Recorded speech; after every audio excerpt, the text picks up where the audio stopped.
And the first is the idea of equilibrium, or a sense of stasis. We are not, nothing in the world or in nature is designed to be in stasis forever. And so we are in a constant state of evolution. And right now we are, I think the goal of capitalism is to try to create a sense of stasis. And that's not okay. It's not natural. It's counterintuitive to nature, in fact, to try to be like, this is it. We've set the value. This is how, like, you can't approach existing that way, because then you don't give people space to evolve. You don't give the ability for the imagination to shoot out ahead of us and create worlds before we arrive to them. You know?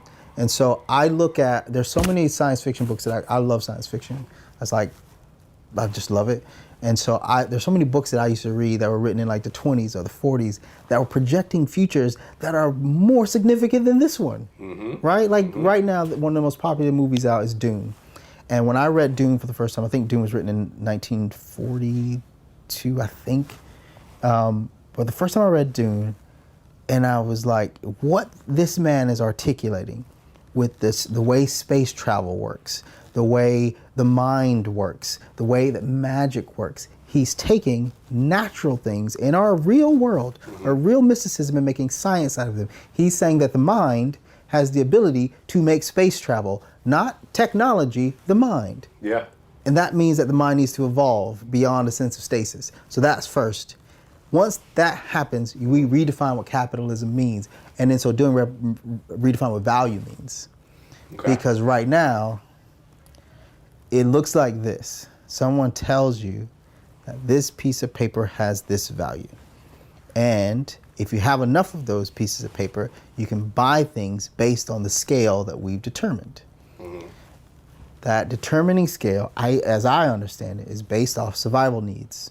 Food costs this, and you gotta have it. A house, shelter costs this, and you gotta have it. But it also is a mechanism to be exploitative in a number of different ways. For example, you gotta eat food, but the cheapest food you can get is this thing that's probably not that healthy for you. Yeah. Right? You can't get a house, you're probably gonna need to live in a tenement where now you don't have access to nature at all. Right? But if you have money, you can now live on that beach if you want to. Orange Beach in specific. You can now eat the food that's healthy for you. You can have farm to table if you want, right? The value now is quantified based on an individual's ability to hoard. Yeah.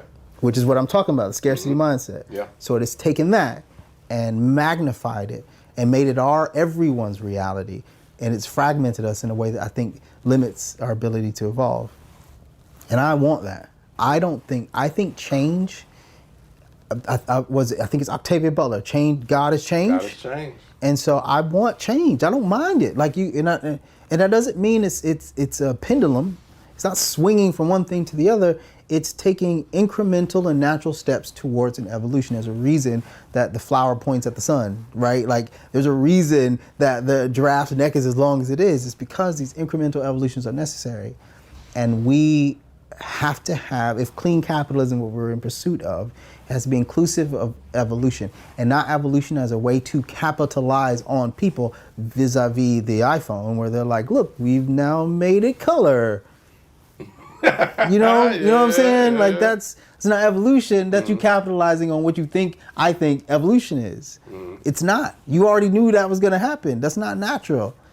And so I'm interested in, which I think Ryan Coogler does an extraordinary job of this in the first Wakanda. I think the second Wakanda is actually the best Marvel film ever made. Fight me. How many do we have? Two? It's two. Got two. But that one, like that one. It's and I'll explain it one day. It's extraordinary when you contextualize what he accomplished in that. Outrageous. But in that first one, he went, I'm going to imagine a world that was never colonized, where people who lived in nature continue to coexist with nature and use nature as their primary form of technology, which is the excavation of this mineral.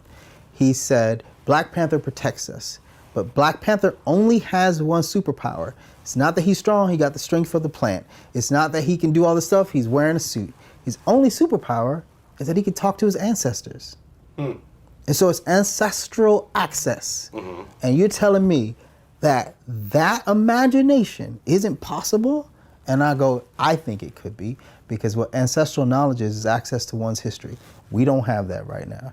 What living in nature and intuitive with nature and using nature as a subset of your value system is, we don't have right now. We live in tenement houses. Yeah.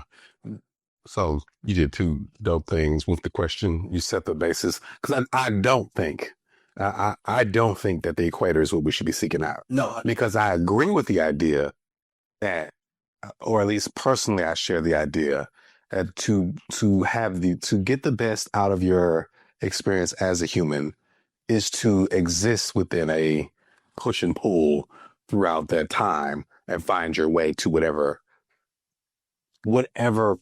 feels like right, like in your spirit, right? And so that's why I think it's sometimes counterproductive, the way that we're kind of socialized to think about, I guess, existentialism, because I think that the way we've been socialized is to imply that there is one way. So my question then, inside of what I was just hearing about your second part about Wakanda, do you feel there is an assertion that that is the way, right? Like, so because other people have access to their histories or a version of it, right? And it's led us here. So is the assertion that there is one way or a way, right, to commune and to exist here?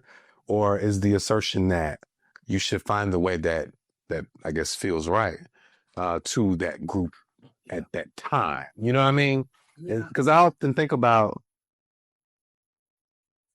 for me, well, I'll hold this thought, but I'll just add it for context, that there's a certain level of coexisting or collaboration between like revolution and like imagination, or what's the word that they use to talk about the Enlightenment? Like this awakening, right? Renaissance. Yeah. Renaissance is the word I'm looking for. So they have a relationship that sometimes makes them be very distant, but sometimes suggests that they need each other in order to find a way to the way.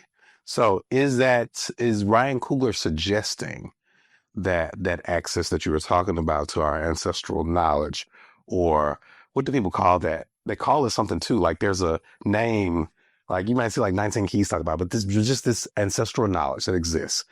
Is that the assertion that that is the way, or is the idea that we should find these myriad ways? I know this is going to sound soft, and I don't mean for it to, so I'll try to explain it. But I think it's both.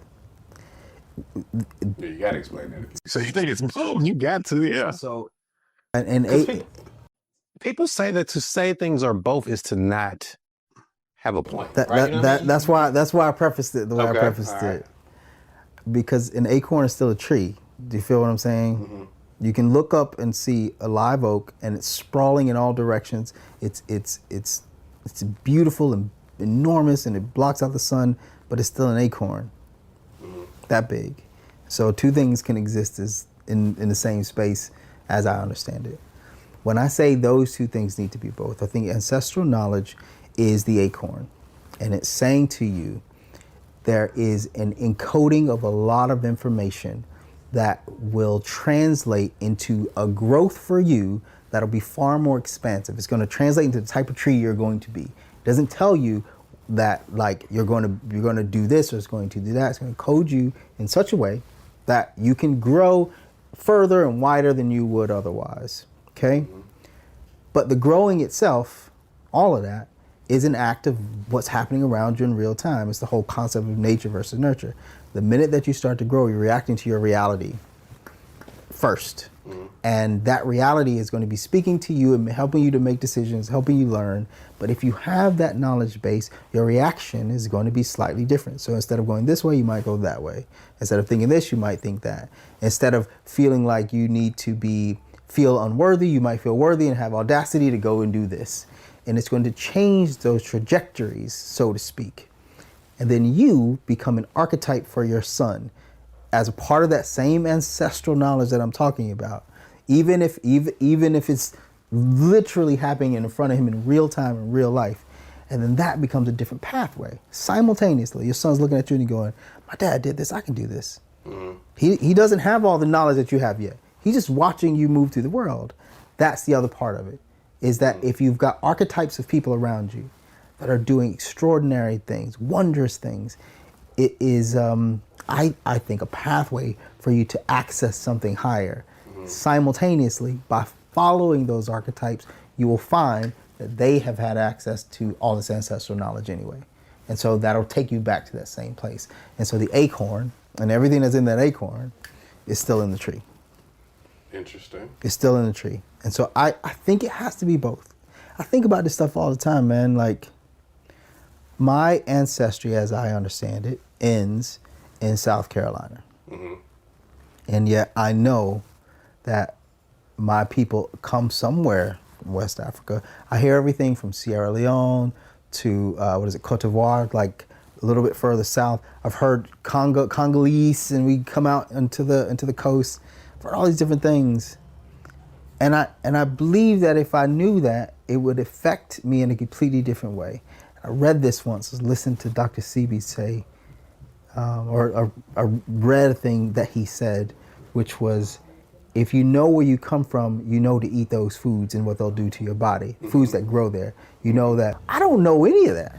Yeah. So how could I be architecting a best version of myself to make those decisions in my regular day-to-day life? Do you understand? And so I think it has to be both. I don't want to continue, I mean, I have to, but I would rather do as much excavation of my history as aspiration for my future. I want to be moving in both directions, if that makes sense. I want to be rooting and rising at the same time.